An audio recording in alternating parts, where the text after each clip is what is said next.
প্রধানমন্ত্রী শেখ হাসিনাকে আমেরিকার আলটিমেটাম, শেখ হাসিনাকে পদত্যাগ করতে হবে। মানে আর মাত্র 17 দিন আছে শেখ হাসিনার হাতে।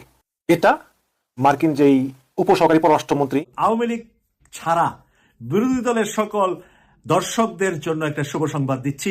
আপনারা যারা সরকার পতন নিয়ে চিন্তিত এবং সরকার পরিবর্তন নিয়ে চিন্তিত, তারা হয়তোবা মিষ্টি কিনে ফেলতে পারেন অ্যাডভান্স। আমেরিকা তাদেরকে কোনোভাবে সাপোর্ট করছে না এবং আমেরিকা সুযোগ পেলে যে কোনোভাবে সরকার একটা পতন ঘটাতে সহযোগিতা করবে। আমি চ্যালেঞ্জ নিয়ে বলছি যে বাংলাদেশের সরকার পরিবর্তন হচ্ছে। এই সরকার কোনো অবস্থায় আর দীর্ঘমেয়াদী ক্ষমতায় থাকবে না। সঠিকভাবে আমি বিশ্বাস করছি সরকার আর থাকবে না। তাহলে লাশ হয়ে ফিরবো। প্রয়োজনে আমার সাথী যারা আছেন, আমাকে যারা চিনেন, আমার কবরে রাজপথে হবে। আমি যদি আমাকে গুলি করে যদি মারা হয়, আমার এই লাশ দিয়ে আপনারা এই গণতন্ত্রের জন্য মিছিল করবেন। আসসালামু আলাইকুম দর্শক, গুরুত্বপূর্ণ একটি নিউজে আপনাদের সকলকে